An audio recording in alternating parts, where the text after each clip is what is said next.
When I'm walking down the street. I do want to say to Doni and many of you in this room that over a very long career in this city, all of you have helped me and my colleagues tell the truth and to try to tell. I may not look like you and you me, but Put my hat up. I'm from South Carolina, so I just... What does this event mean to you, Miss Peggy Moss? Oh, my heart, Happy 20th anniversary. my heart is about loving up on my sisters. Do you know what it feels like to have your sisters in the room? Done. And dare to be different and unique. I'm gonna be the best me I can be by letting His glory shine through. I am beautiful, I am blessed, but not just what you see in the flesh. I'm free from people, free from myself. There's a The doctor lived next door to the janitor to the reverend and the lawyer. We were together. Now we get so high and mighty that you create stress for your society because you don't like poor black folks either. That's a health problem. Get yourself together so I can stop being taking care of geriatric people and get back to pediatrics. I thank you, Doni, for all you've done. Let's keep doing it all the more.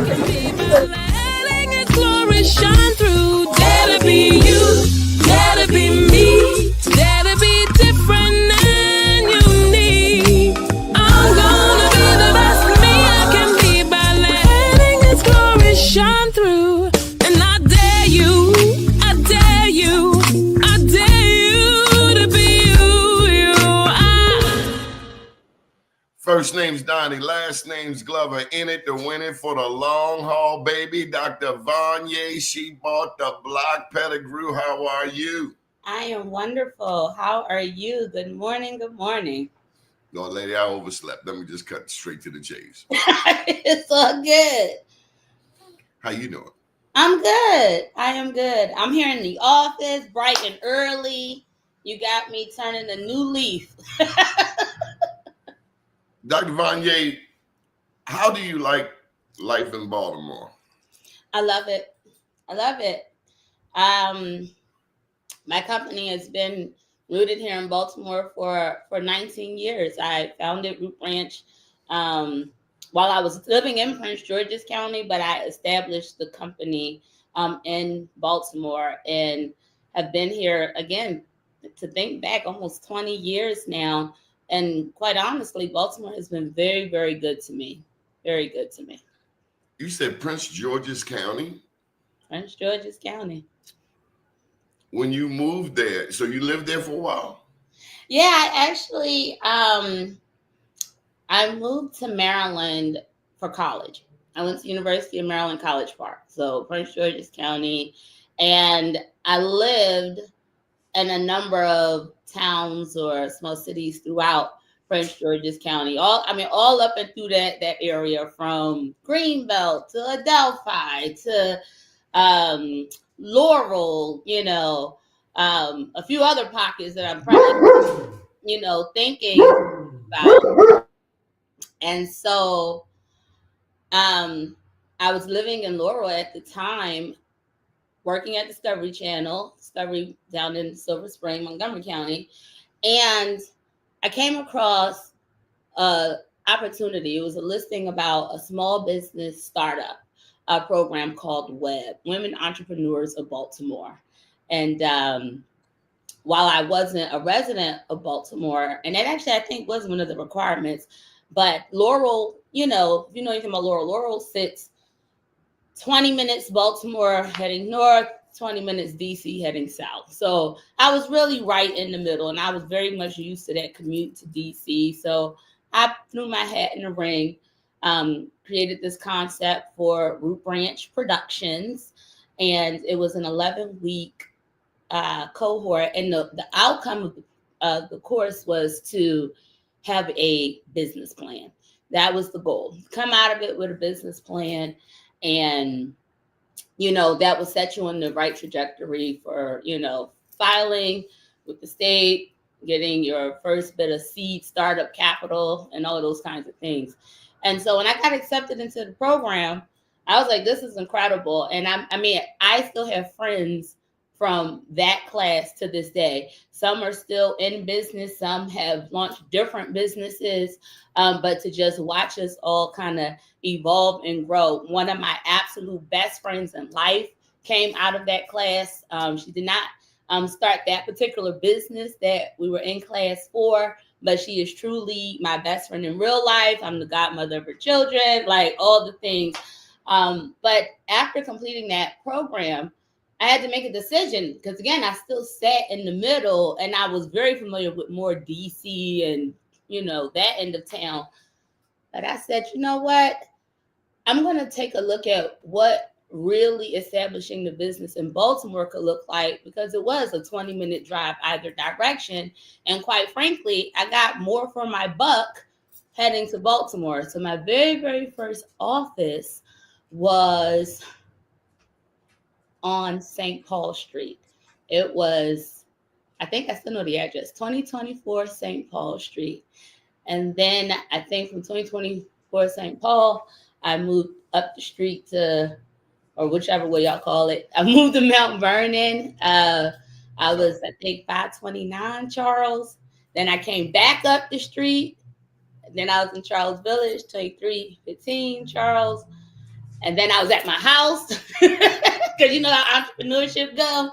I was in my house. Then I was, actually, no, before I was in my house, I was at Impact Hub for some time. I was at Impact Hub. See, we probably was crossing paths. I was at Impact Hub. And then I was at my home. I was out in the county at this point. And then y'all kind of know the rest of the story. So then the pandemic hit. And we pivoted and took off because digital media and technology was the secret sauce to keeping us safe, keeping us connected, keeping us alive through virtual connection during pandemic and all of this digital content and educational content our company was able to produce. It grew and scaled us and set me on the path to buying the block. So when's the book coming out? I have been working on this book for a very long time because I've had so many moments of like just hardship and then big wins and and people are like, are you writing a book? Are you writing a book? But I feel like the book is still being developed. I was talking to someone recently and said, well, you could still drop a book and they don't even have to talk about where we are right now. It could be the early years, just kind of helping us build up. But what you may not know, Doni, I'm actually a published author. I am an author of a children's book. I wrote a children's book, and it was published, like not self-published, no shade to self-publishing, but it was published. It was based on me, my life as a little girl growing up in Philly. And the very first book title was Little V Walks Home from School. And it follows my path to my first experience of independence, the very first time I was allowed to walk home from school by myself. And Baltimore and Philadelphia is very similar in that is urban culture. Our children walk to school. We don't take the school bus or any of that. And so it becomes a really big deal when you're at a point where you and your friend group are able to walk those, whatever it was, 3-4 blocks from home, to school and from home. So the book did really well. I did some book tours. It was carried right here at the Barnes & Noble in the Harbor. I've done some book signings there in the past. And so I think I want to resurrect Lil V as well. I have a really fun concept that Little V, I do a V series where Little V does everything that starts with the letter V. So she votes. Hello. She, of course, is in video. She has video camera. She takes her vitamins. She volunteers. She's a well-rounded young lady that are dropping some really valuable gems to young people. And I think I can really build something out nice with the V series. When you think of the trajectory of the average Black girl in America, what do you want her to know? What do you want your 7-year-old self to know? Man, I want her to know that she could really, really be whatever she believed. Like, the dream doesn't have to just be a dream. It's wonderful to dream. It feels good to dream. It's it does something good for your soul to have your sights your sights set high, and you're ambitious and your goals, and you're desirous to want to help others and create a better space for the world and for future generations and all of these kinds of things. But I believe that while even for myself as a young person, I was very different. I was very different from my peer group. I was very different from my friend group. I can't really put it into words because I was a child, so I can't really articulate it. But looking back, there was something about whether it was what was prayed over me, it was my experiences, or what my upbringing. I still knew in the midst of all of these other things that didn't necessarily seem all the way right, that it wasn't right for me, and that there was this bigger path. There was this bigger thing for me. And I dreamed and I believed it and I hoped it, But also, to the flip of that, in the back of my mind, it was always this like really harsh reality that that's probably never going to happen. Some of these things that you're thinking about probably are never going to happen. I know we have heard statistics and stuff about young men not feeling like they would live to be 30. I am someone 15 to 20. 15 to 20 now, right? But I'm going to tell you, I am the youngest, and I have buried both of my parents and 2 of my siblings. Just some health issues, various medical things. So while I was having this incredible journey at a very young age, I mean, my bio, I interned at the White House, I'm having these really big wins at a very, very young age.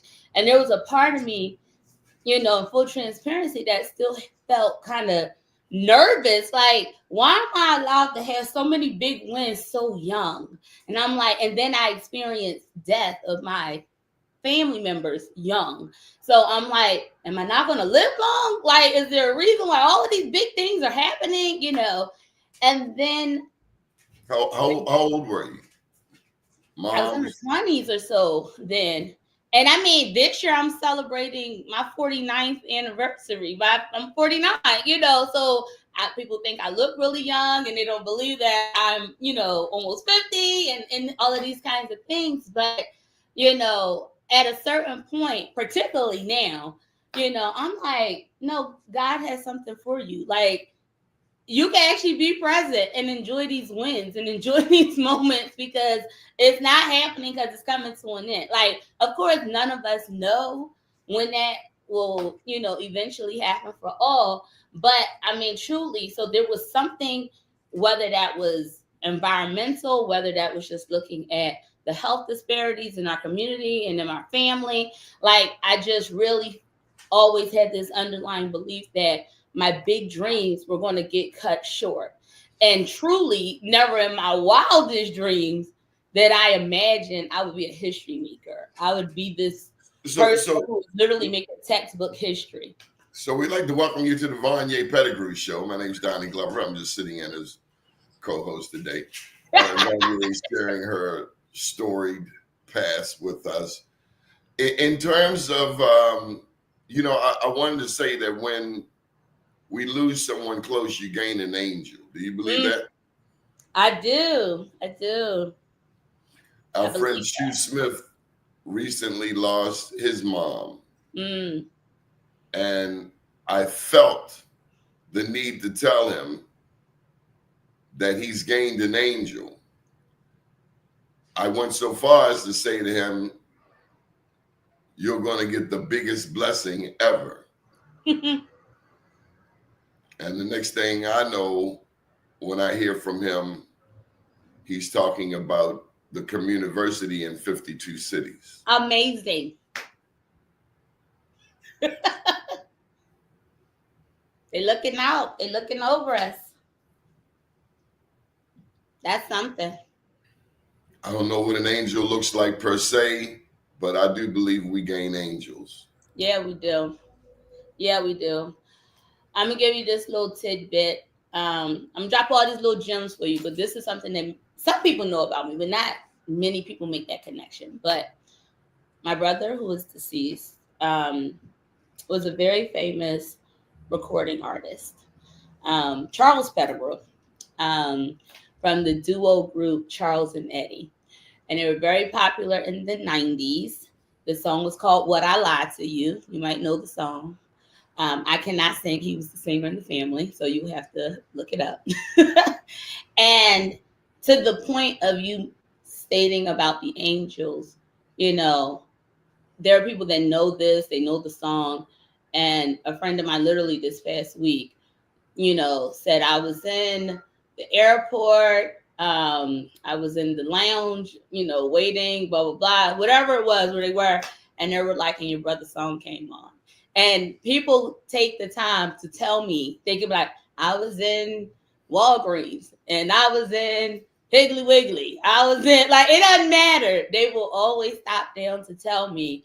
And I appreciate that because one, that it makes them light up to know that they hear it, but then to take the step to tell me that they heard it every single time it happens, it blesses me in such a special way because it's right at a moment where I'm either in a moment, you know, and then I'm like, there goes my angel, you know, and that song will play.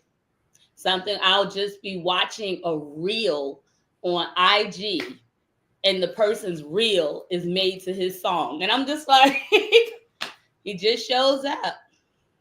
I think that's Rondi right there, if I'm not mistaken. So my brothers, yeah, I had two brothers. One's gone and one sister, and she's gone.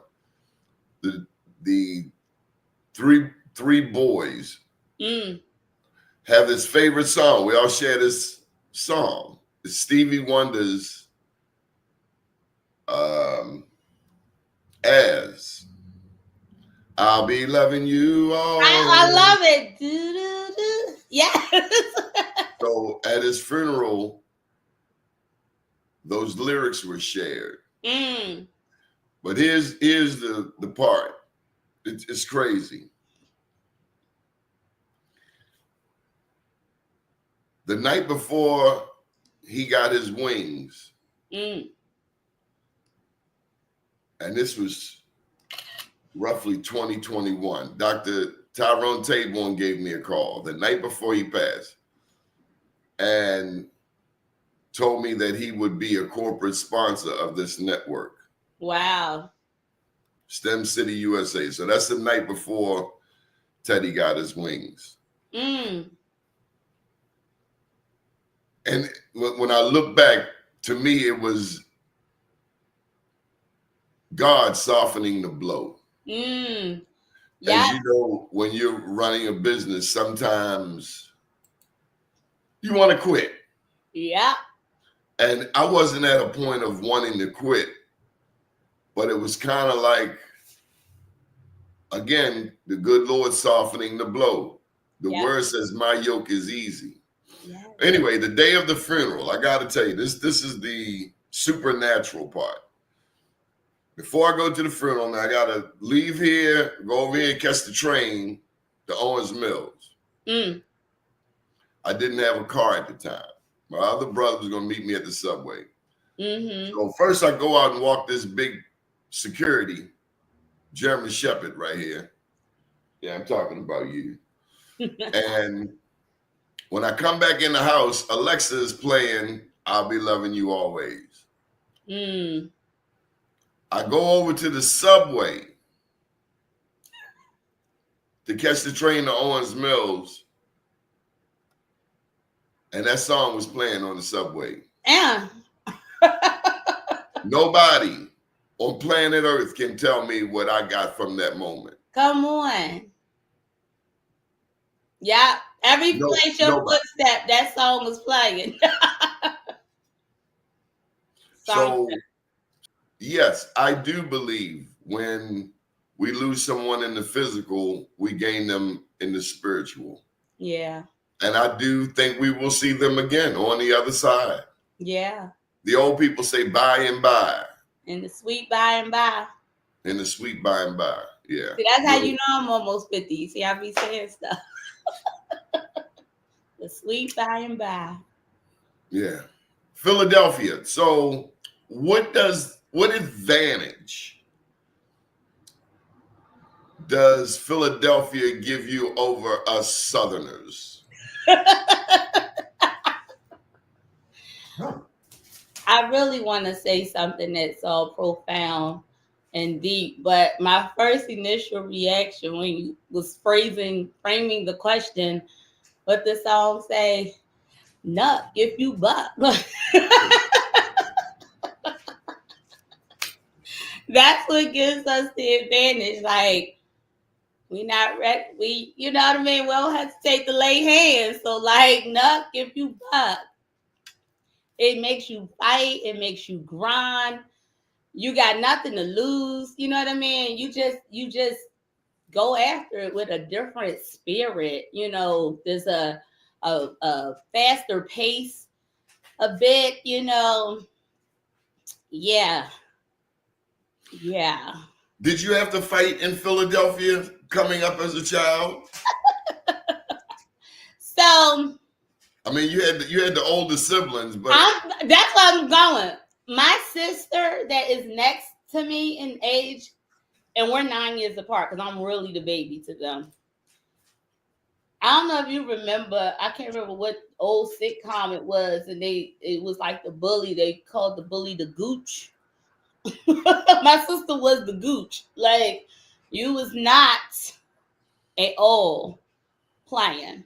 Like, I've seen her really with them hands. I'm talking grown men the size of bouncers. Like, you know, I'm like, why she so rough? But it just, you know, it's like in a family, every character has their traits, you know. And she definitely was a protector, you know, and our face is identical, which is so funny because we have the same face, but our energies, our aura is so different. But this part is exactly the same. And like, if their kids look at pictures of both of us, they can't tell which one is their mom, which one is their aunt. But my mom was also, my whole family, honestly, they country. You know the story of Root Ranch. Root Ranch is named after my people in the South, from South Carolina. So this, you know, low country, these people like shoot for sport. You know, they hunt, they pull their hog mugs out the thing themselves, like, you know. So when you grow up around that level of raw, did you have to gut a pig? I was like the little princess. I didn't even have to go in the sun. They like, she could stay in the house. All the other kids was out in the field doing stuff. I mean, my family had acres, you know. My granddaddy on my daddy's side had tobacco land. So like all the grands in the summertime. And I'm a city kid. I don't recognize what none of these little bugs and creatures are. I'm like, they like, just sit down. Just sit down. You're slowing us up. Don't know where to go from that one. And my daddy, he carried me in his arms. Let me tell you, my daddy carried me in his arms till I was about 8 years old. I've been as an adult, I'm still only 5 feet tall. So I was a small child, you know. So I would not touch the ground because I just, you've been in the South before. And if you grew up in concrete, when you go to the South, they leaves look different. You like, what are these little things? Like, they just look different. I was like, yeah, I don't know about this. I can't touch the ground. They say, put that baby down. So, media.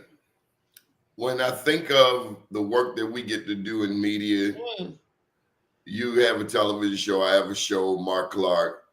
Shout out to Rondi Griffin. Yes.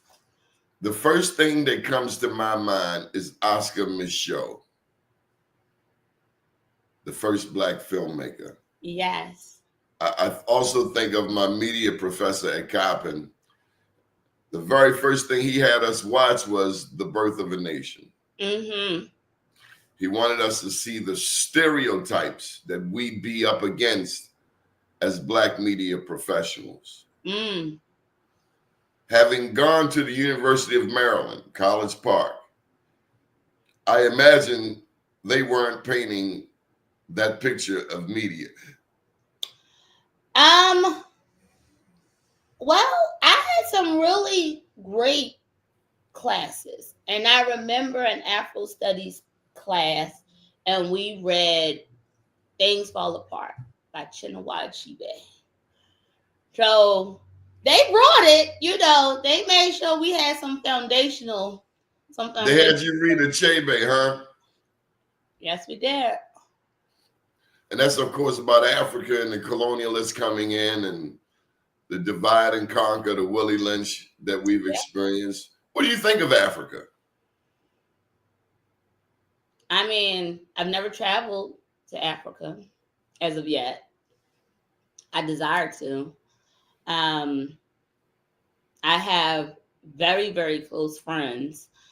During my college experience, particularly, my one best friend, she was Nigerian. And so spent a lot of time with her and her family. And then my other best friend, her parents were African Americans. They, were from like the Texas area, Marylanders, but by way of Texas.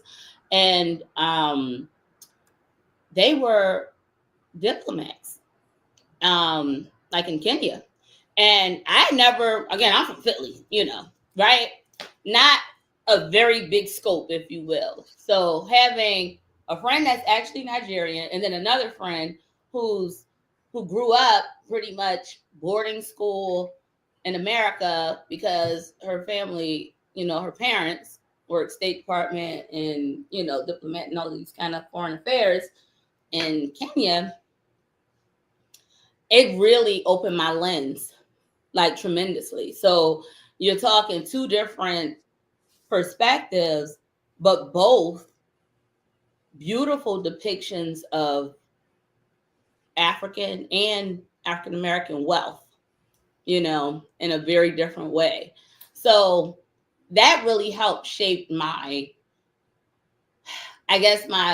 perception around the continent, if you will. And when we did the awards at Sankofa. Yeah, Sankofa.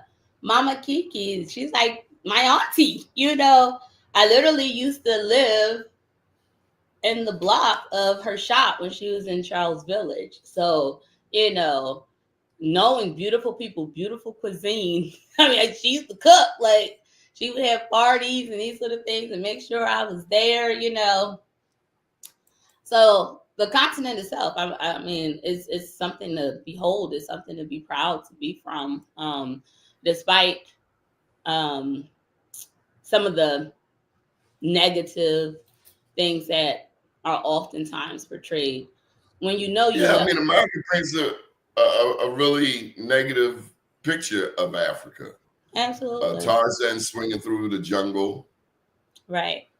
Or just the history of Africa as it relates to colonial powers. All of Africa has been carved up and colonized except Ethiopia. Ethiopia is the one. And sometimes people want to debate me that Liberia and Sierra Leone were not colonized, but in fact they were. They wouldn't speak a European language there if they weren't. Ethiopia has been able to maintain its original character, its integrity. A lot of us don't know. We call ourselves Christian, and we don't know the significance of Ethiopia to Christianity. I think one of the oldest Bibles in the world is in Ethiopia, is in Amharic. And if there was a study to show thyself approved unto God, then if we're truly Christian, then maybe instead of going to, or maybe in addition to going to Dubai and the Maldives and Cape Verde, maybe we can consider Ethiopia and its true role in Christianity, let alone what happened in Nubia and Egypt. So you're here in Baltimore. Is Baltimore as like one thing they have in Philly that I always admire compared to Baltimore is Odunde. God, I love Odunde.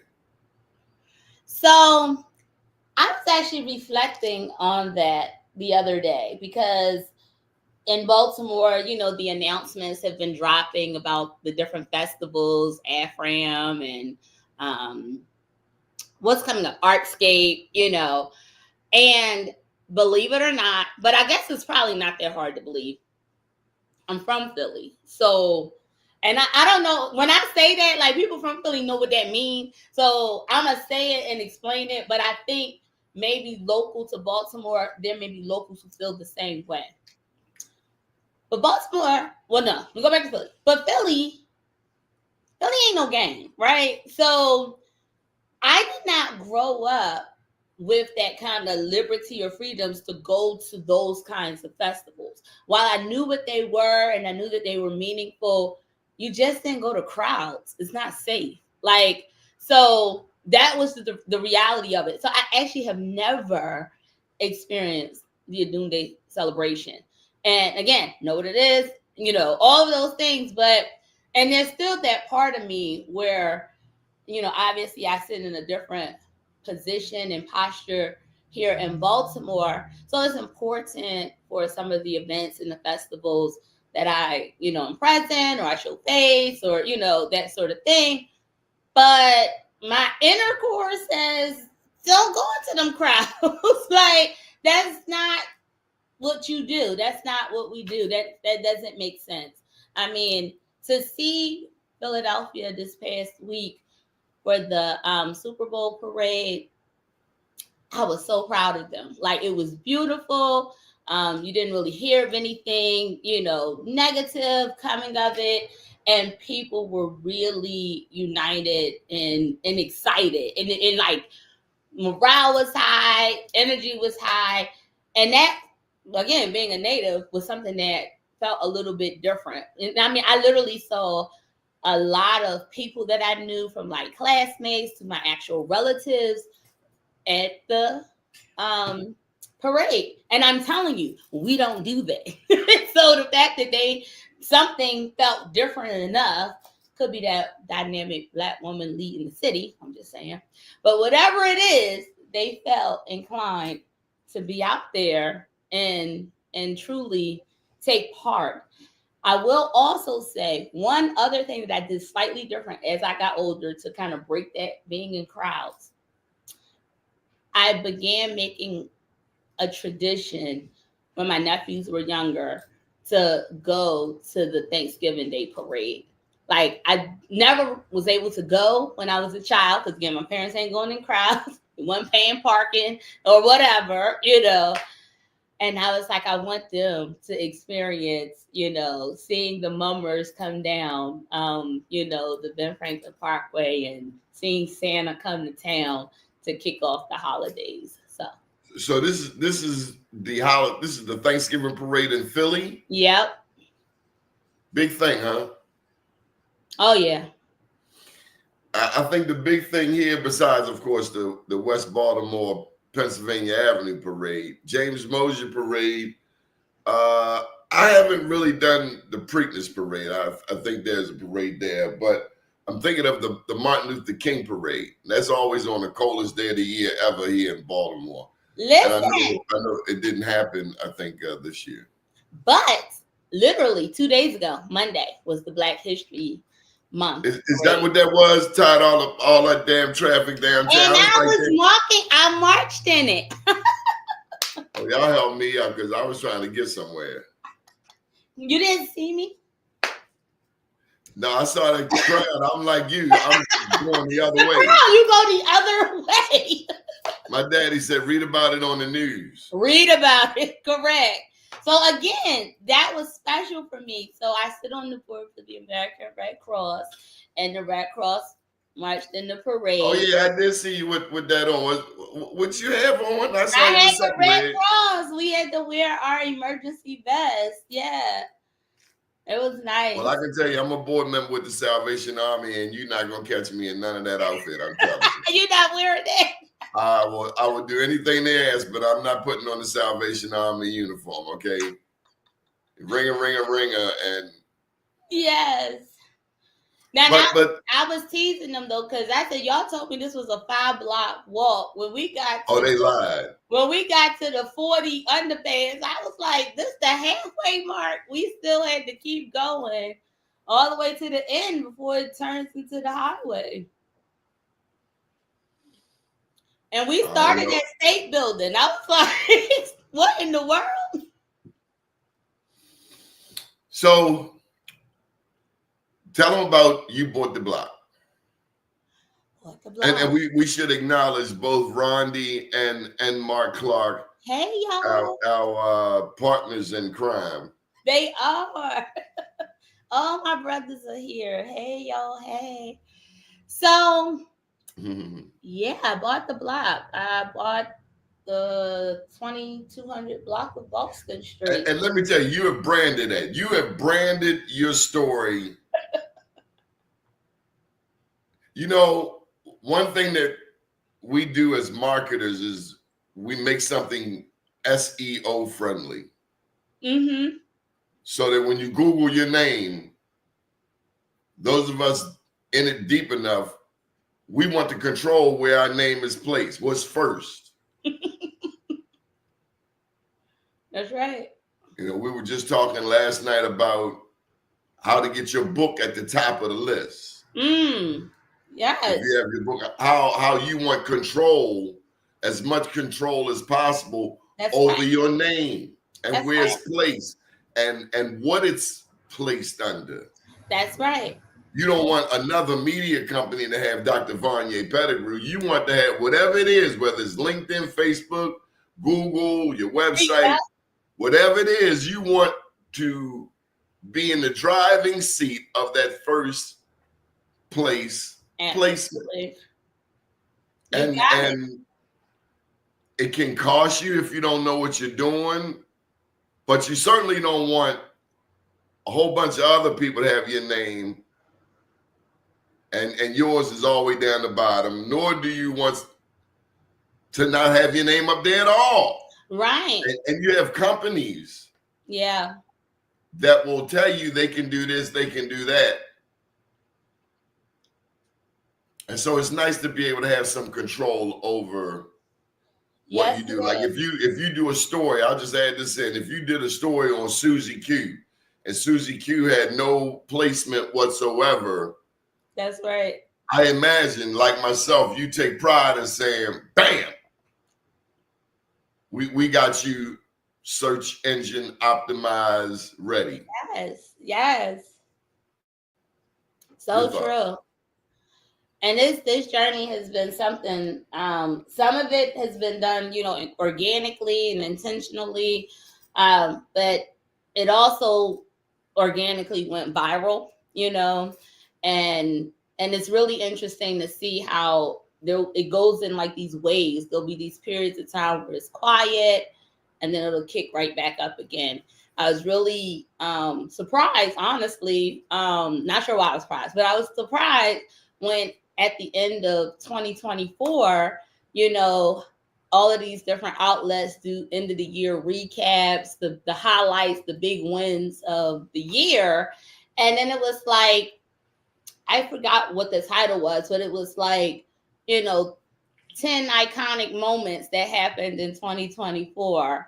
And there I was in the not only in the lineup, but I was in the cover image. So it was like 3-4 images. And you're aligned with all kind of things from, the kid who, cured cancer to Angel Reese to,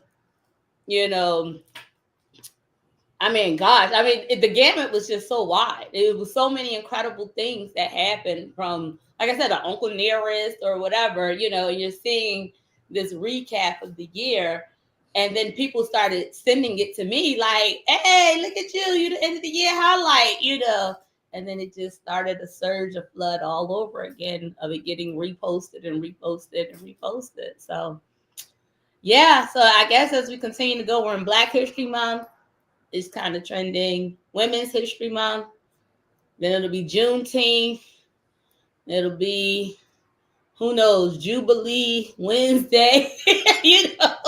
We find a reason to lift up the story. So it's really incredible to see. Yeah. Well, since Rondi is directing this flow, would you like to plug your show? I love it. Thank you. So, as you were just talking about that SEO, one of the courses or workshops that I teach, it's a masterclass around craft, create, and controlling your narrative. We're branding our businesses, but I want top CEOs to also understand it's just as important that they are controlling the narrative, because you can Google or whatever Root Ranch, but you could also just Google my name, and then either way, all the things, right? So we created an original show called Root Ranch Marketplace. I hate referring it directly as that, but it makes it easy for people to connect to. But it's like a QVC style production where we feature local businesses and tell their story, shine light on them, show their product, show their service. We convert our studio into multiple sets. We book a roster of businesses to be featured on the episode. It's like one of our favorite days of the month when we're shooting Marketplace, because the building is buzzing. You have this flow of traffic of different businesses ebbing and flowing, coming in and out, and establishing what their product presentation is going to look like, rehearsing and really just getting themselves together.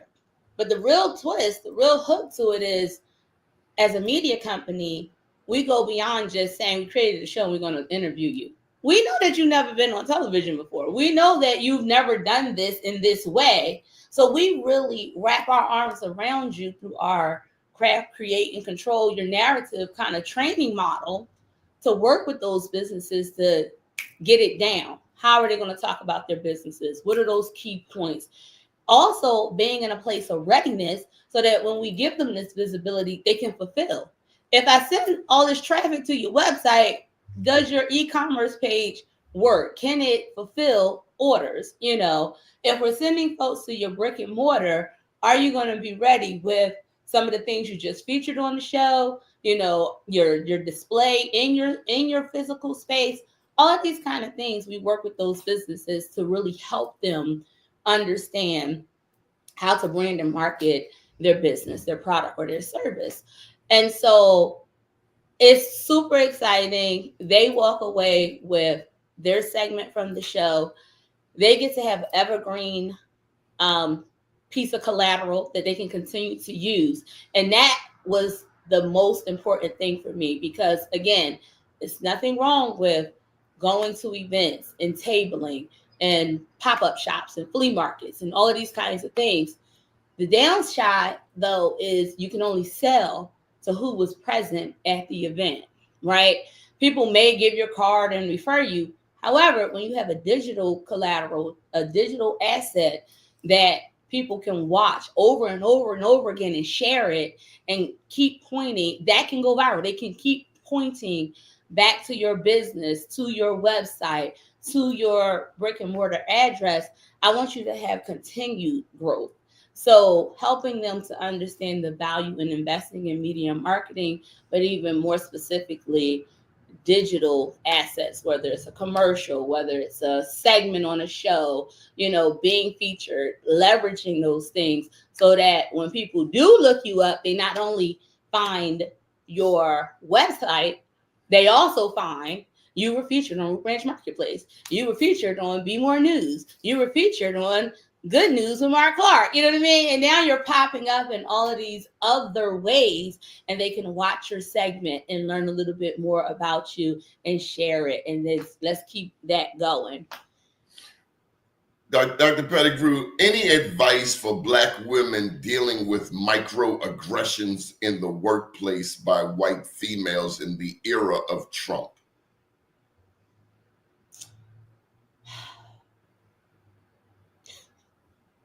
Yeah, I go again, wanting to say what's off the hip, but part of it is, one, exercise discernment. I'm going to say that, you know. I don't want people to be emotional. I don't want people to respond emotionally. We know the trick of the enemy. We've seen this movie before. We know traps. We know that you're trying to poke the bear, you're trying to trigger. So if you already know that, then you make your decision on how you want to move. Sometimes, have you ever had to deal with it? Oh, absolutely. Well, this is what I'm getting at. Sometimes the action is shut that shit down. Like, stop playing in my face. That's just what it is. Shut it down. Call it out. I see what you're doing. I'm not here for it. Go play somewhere else. Did you ever have to meet somebody in the parking lot? What I tell you, nut if you buck. What I tell you from the onset. So I think because people may already know that I nut if you buck, they probably won't poke the bear as much because they like, she might get loud. She might get loud. And we don't want this to get loud because that's why I was micro. And I'm macro. But in general, that's not my call, because truly, and I'm not even just saying this just to be sounding or whatever, I really am a woman of God. And I'm like, again, that's why it's like he really gives you foresight ahead and you see it coming, you know? You see it coming. The Holy Spirit guides you. So what is the Holy Spirit telling all of us in this era where a Nazi saluting South African descendant of Dutch Boers who raped South Africa with apartheid and took their diamonds is considered the president, where his son told the president to shut the F up? Did I miss something? What type of Beverly Hillbilly foolishness is this in the White House? I just read this literally this morning on social media, and it made me chuckle. And I know the context of what they meant it, and I'm going to say it because I believe the audience will receive it as such. You have seen people take the DEI letters and add different definitions to what the letters mean for different things. Like, our mayor has, definitely earned it, which is true. DEI definitely earned it. But I saw one this morning that said, didn't even impact us. Didn't even impact. Are you talking about like, is this a throwback to the 1929 Depression when our white counterparts found themselves jumping off of buildings?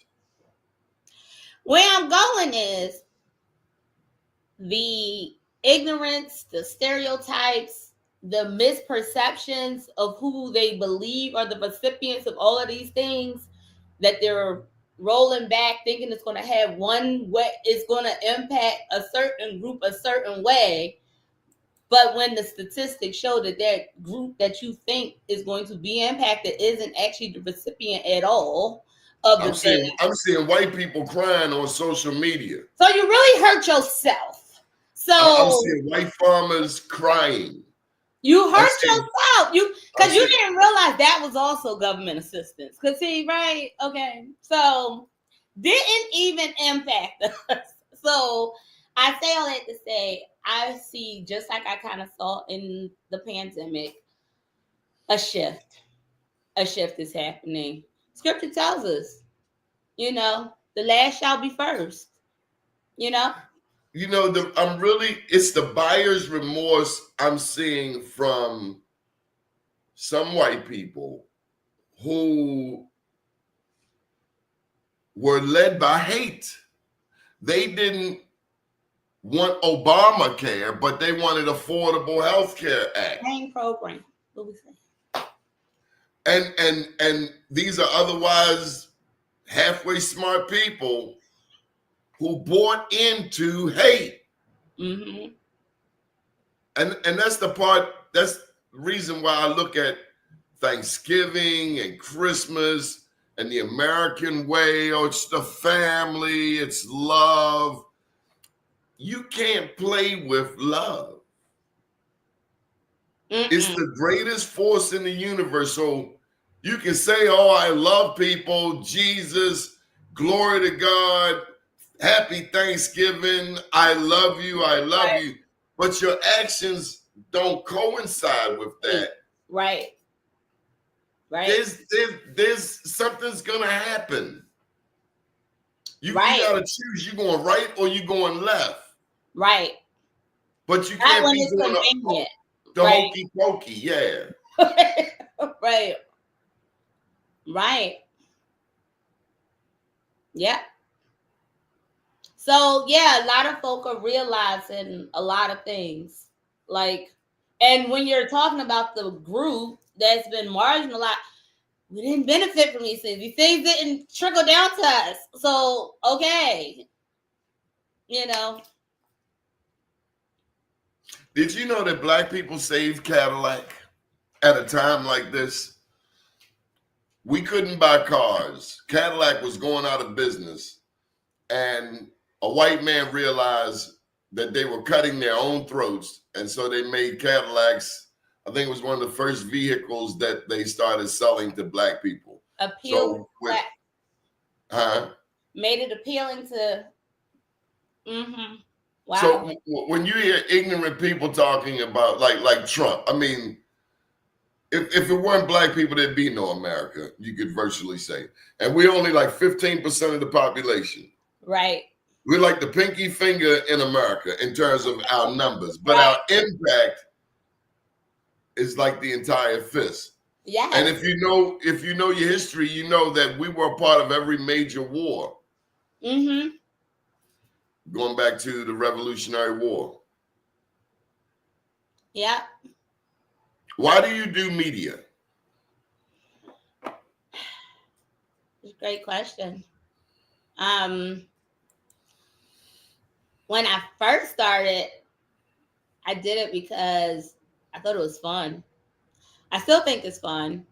I think I have the greatest job ever because shoot days, set days.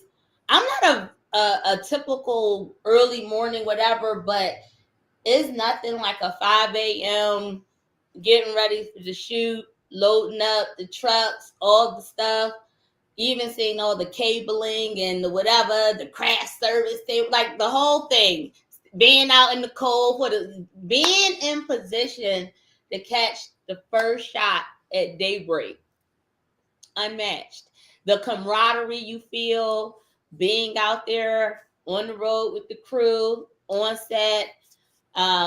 You get to travel together. I mean, again, I got into it because I really was like, this is a fun job.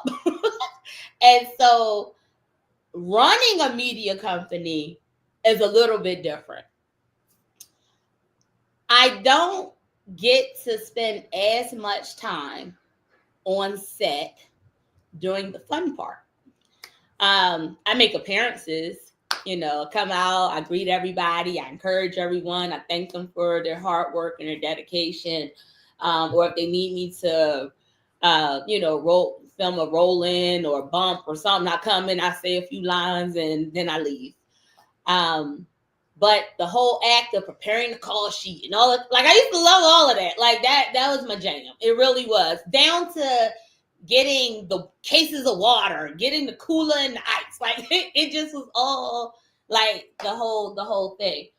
But being the owner of a media company and the owner of a company that teaches media to kids and really understanding, going back to what we talked about, that is so powerful. Like, you really are in a position of power because you can really create narratives. It's called whether it's your own or for your clients. It's called the fourth estate. Tell me about the fourth estate.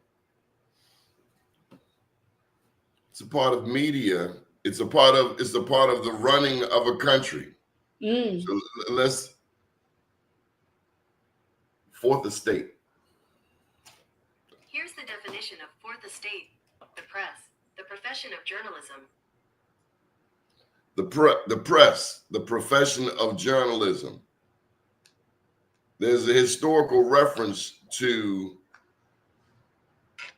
let me give it to you correctly. The term fourth estate or fourth power refers to the press and news media in their explicit capacity, beyond reporting of news, of wielding influence in politics. Yeah. The derivation of the term arises from the traditional European concept of the three estates of the realm: the clergy, the nobility, and the commoners. Wow. So I mean, to be compared alongside the clergy, that's saying something. That's power. I think it was Karl Marx that said religion is the opiate of the people. We look at what preachers have done, what priests have done, what the Catholic Church has done. And that's why it's important for us as Christians to understand the origins of Christianity and how it's been translated, manipulated, just like Islam, for the benefit of political powers. That aside, I want to ask you about your fellow Gemini, not Donald Trump, but Kendrick Lamar. Hey, Gemini. That makes all the sense in the world now. Yes, Kendrick Lamar and Donald Trump are both Geminis. As When's Donald Trump's birthday? He's a Gemini. You didn't know that? He was actually born. He had a mother and a father. He was born. Yeah, he's supposed to have a soul. Donald Trump's birthday. Donald Trump was born on June 14th, 1946. Oh, he a June Gemini. He a June Gemini. Y'all kill me with that. That explains a lot. That's different. Y'all kill me with that. Oh, wait a minute. He a Gemini? Oh, he a June Gemini. Birthday. Kendrick Lamar's June 17th. Oh, wow. So you're a May Gemini? I'm a May Gemini. What's the difference? And how the hell some 15 days gonna make a difference? All right, tell me about. I don't know what the real difference is, but there is a difference. I don't know. They getting too close to being a Cancer. I don't know, but Hold up, Pam, slow down. I'm the Cancer. Nobody understands you Geminis like Cancers because we just decided to stick around in the oven a little bit longer. Tell me about the Super Bowl show. Tell me about the imagery. Tell me about the flare bottoms. They Not Like Us. Serena doing the walk. I listen to so many different breakdowns. You know, different people on social media were breaking. Yeah, I'm seeing white people do the dance. Everybody doing it. That one news anchor, he came in. I'm slipping, I'm sliding. He came into the studio doing the dance. But I listened to this one breakdown. Can't quote the sister, don't know her at, but it was so good. And I mean, I had listened to several, but what I loved about her is, one, she didn't even get into the lyrics.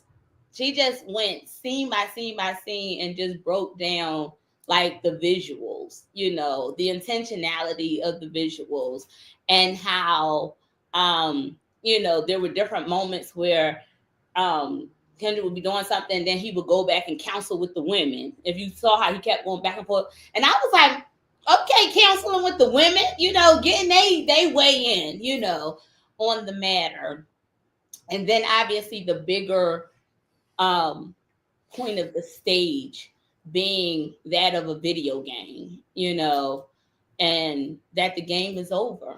I was like, if nothing else, all of the references to the video game and the different pockets of the different shapes that represented the different moves the controller makes, and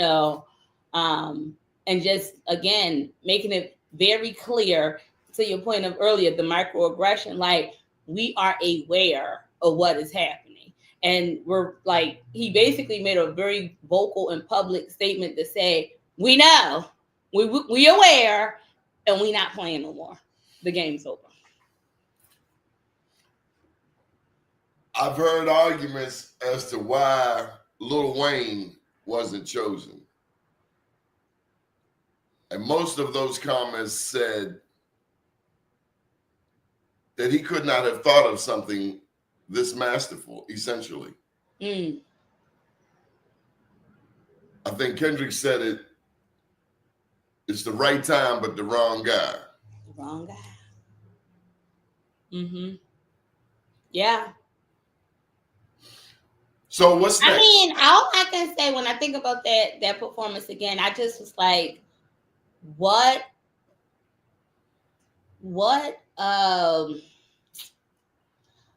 a huge, enormous expression of courage. I mean, the biggest stage, to make it about this thing at a time where this thing is being muted.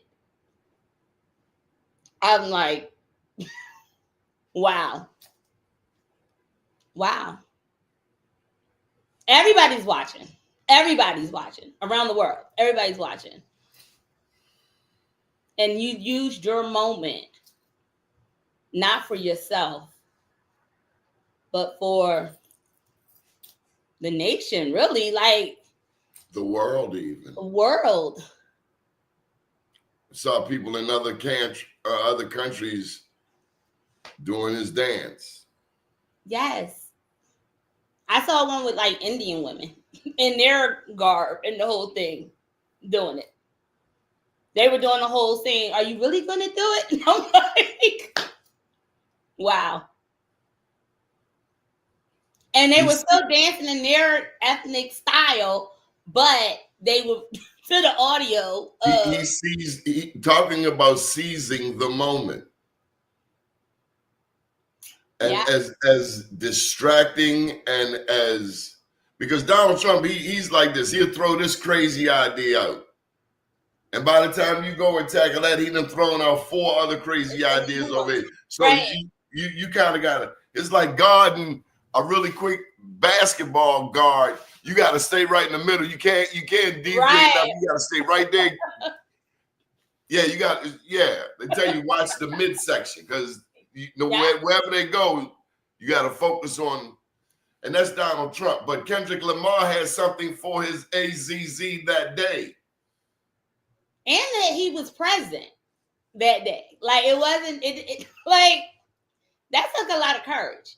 And Trump, I understand, Mahomes and his wife were both Trumpsters.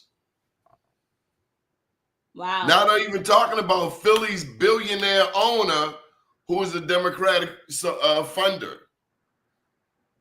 So, yeah, you got Trump over there, but you got Philadelphia's owner, who's been a supporter of Obama. So Philly, black quarterback, real black quarterback. But a real I got to say this, so many NFLers are Republican.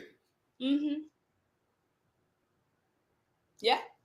And we didn't even get into Snoop Dogg, Now Lee, and Soldier Little Boy. A lot going on. But that's why, again, Kendrick's performance was just like, get focused. Get focused. And the fact that so many, like, when have you ever seen a performance have this many people trying to break down all of these things. Like, Never. how long is the performance? Like 7 minutes, 10 minutes? Like, y'all took all of this time to really pay attention down to his choice of pants. Like, they're like, we know that that's not the fashion of today. So that is even a militant statement, you know? So everything.